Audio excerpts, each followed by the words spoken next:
Hi friends नमस्कार मो साइमा सोनालिका स्वागत करुच्ची मो चैनल नुआ रोषेईर नुआ अध्याय को। आज मु आपन को गोटे बहुत अलग प्रकार चना मसला करके देखी बहुत ही टेस्टी आ बहुत इजी घरे सब सामान रे आपन को मिल जिवो। मु चना नहीं 400 ग्राम राति सारा ताकू भेदेकी रखी आपन 6 ରୁ 7 घंटा भेदेकी रखी पारिबे। ताकू मु कुकर रे ताकू भल कि सफा करके धोईकी रखी तापर कुकर रे आकू मो 6टा सीटी लगेबी। ताकू किसी पानी दे दबा हमें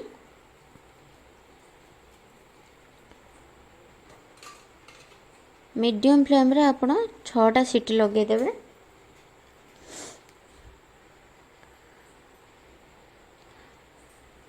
हमर कुकर टी एबे मो बंद करची।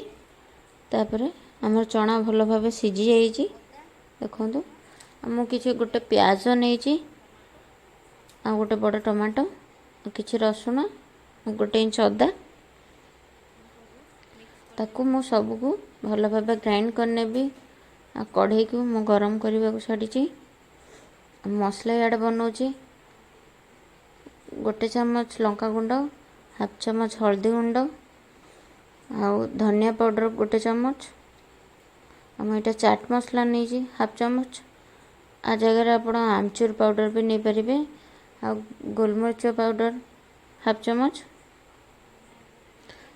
आटा सब्जी मसला नहीं गोटे चम्मच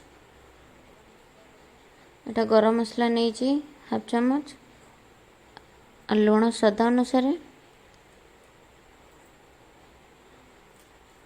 तापर मो बीट लुण नहीं हाफ चम्मच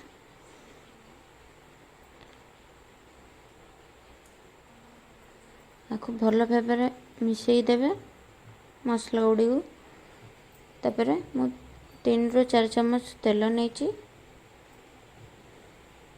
तेल गरम होला पर गोटे चम्मच जीरा पकई तापर तेजपत्र आ किसी गोटा मसला नहीं गुजराती लवंग गोलमरीच आ गोटे डालचीनी गोटे चक्री फूल नहीं ताको टिके भल भाव भाजी सारा पर गोटा मसला को पेस्ट कर रखि मसला को ताको भल भाव ढाली 2 ରୁ 3 मिनट भल भाव ताको कषि नेबे। 2 ରୁ 3 मिनट कषि सारा पर भल भाव मिसई रखि मसला गुड़ी को भल ताको पकईकी भल भाव 3 मिनट कषि नहीं। पानी जदि आपणकर आवश्यक होउची तो देखिकी 2-3 चम्मच पानी दे पारंती। मोर तो आवश्यक हैनी मो पानी टोटाल देनी आदर मसला भल भाव कषि गला पर चना को मु ढाली देछि तादर।